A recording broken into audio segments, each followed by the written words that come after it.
Der Fußball-Dienstag. Mit der Manuela Guyer.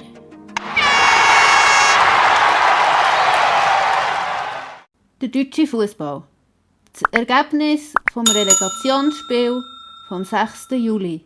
Heidenheim gegen Werder Bremen 2:2.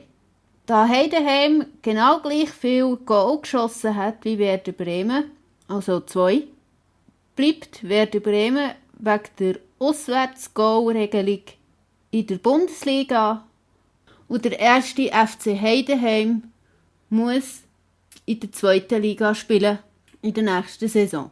Somit gratulieren wir Werder Bremen zum Klassenerhalt.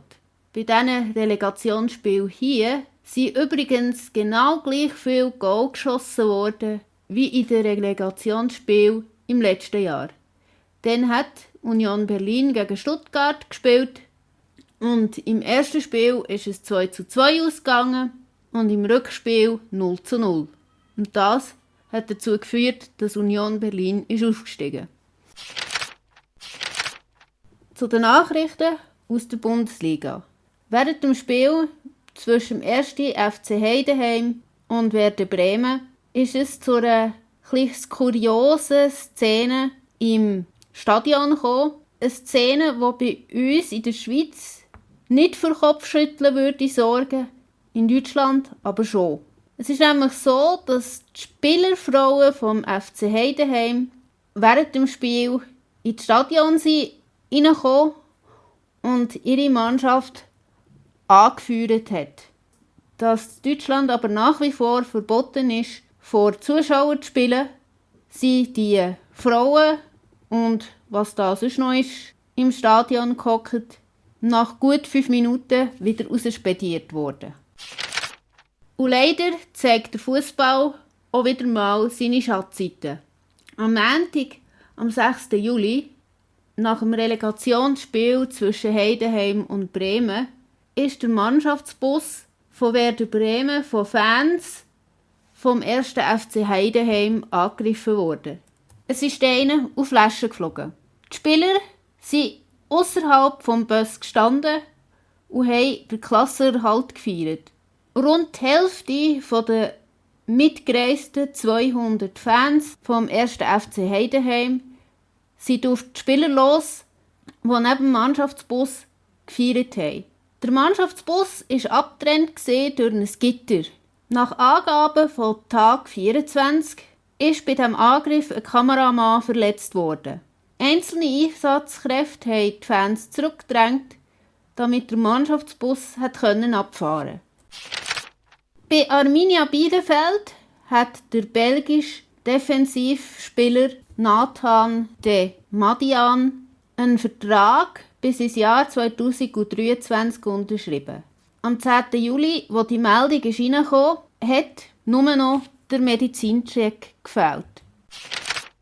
Der sportliche Leiter Markus Mann vom 1. FC Saarbrücken wechselt zur TSG Hoffenheim.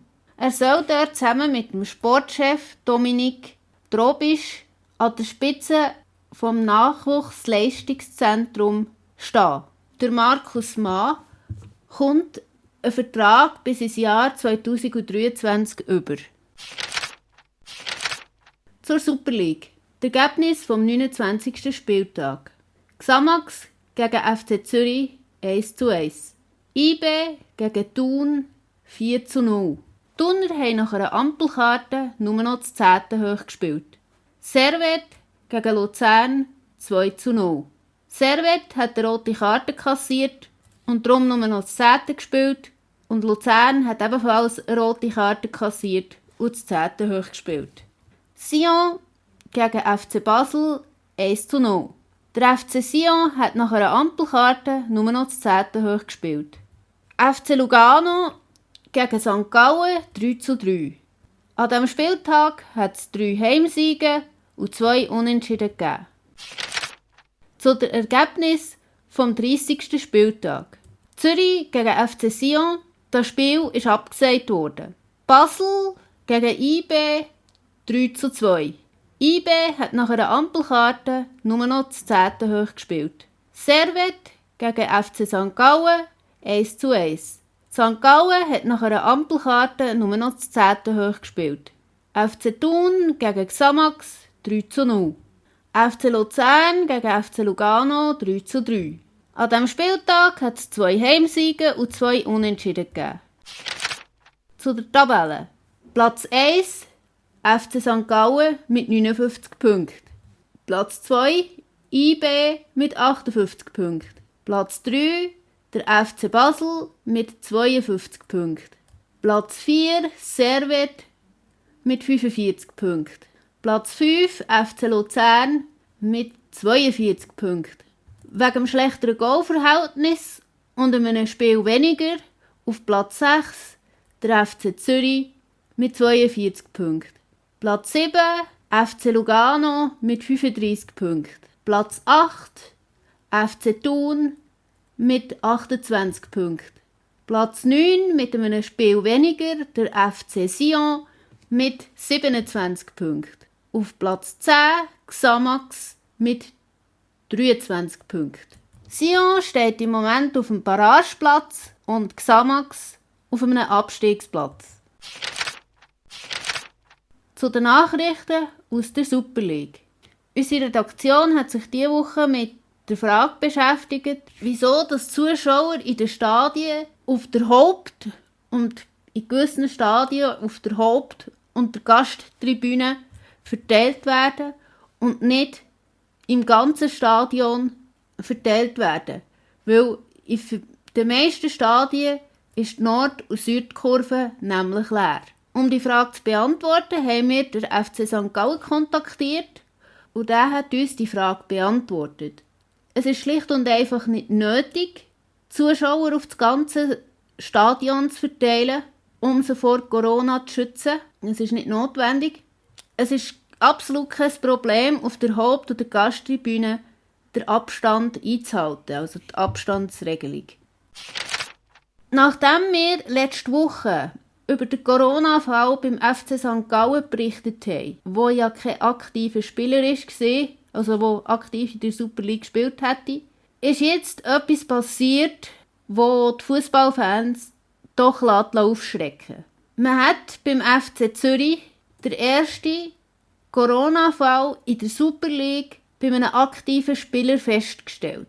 Das Spiel gegen FC Sion und gegen FC Basel sind aus diesem Grund abgesagt worden. Inzwischen ist die Zahl der Infizierten, also von den positiv Getesteten, auf 9 gestiegen. Stand 12. Juli. Auch der FCZ-Präsident ist positiv getestet worden. Der FC Zürich gibt im Moment keine Namen zu den positiv Getesteten raus. Die ganze Mannschaft hat nach Anweisung von der Gesundheitsbehörde vom Kanton Zürich für 10 Tage in Quarantäne müssen und ist dort immer noch drinnen. Am Sonntag, am 12. Juli, hat sich der Liga-Präsident Heinrich Schifferle über einen möglichen Abbruch von der Super League geäussert, und zwar bei der Sonntagszeitung. Er hat gesagt, Stand heute sind wir weit weg von einem Abbruch. Auch der Präsident vom FC Sion, der Christian Constantin, hat sich zu den Corona-Fällen beim FCZ geäussert. Was nicht anders zu erwarten war, weil seine Mannschaft ja eigentlich gegen FCZ hätte spielen sollen.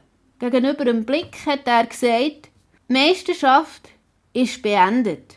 Die Aussage vom CC ist nicht neu. Bereits im Juni hat er den Antrag zum Abbruch von der Super League bei der Wettbewerbskommission eingereicht und ist damit abgeblitzt. IB hat wegen der 3-Spielsperre von Jean-Pierre Nsame Einspruch erhoben und hat am 7. Juli twittert, dass der Einspruch gut geheissen wurde. Die Sperre ist auf 2 Spiele reduziert worden. Am 8. Juli hat Servette über Twitter verkündigt, dass sie einen Neuzugang haben.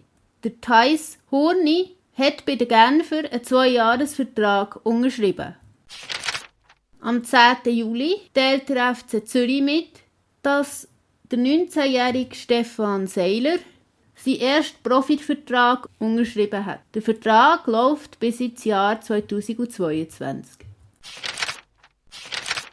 Nachrichten aus der UEFA Champions League. Jetzt ist endlich klar, wo das Rückspiel vom Achtelfinal werden stattfinden. Am 7. August spielt Manchester City gegen Real Madrid bei sich daheim im Etihad-Stadion. Ebenfalls am 7. August spielt Juventus Turin gegen Lyon im Allianz-Stadion. Besser bekannt ist das Stadion unter dem Namen Juventus-Stadion. Am 8. August spielt der FC Bayern München gegen FC Chelsea in der Münchner Allianz Arena und Barcelona spielt gegen Neapel im Camp Nou. Das bedeutet, dass alle Clubs daheim in ihrem Stadion dürfen spielen. Die Sendung wird bis um Mitternacht wiederholt, alle 2 Stunden. Und es gibt einen Podcast davon auf YouTube auf WSCR Radiovision. Habt einen schönen Tag und bleibt am Ball.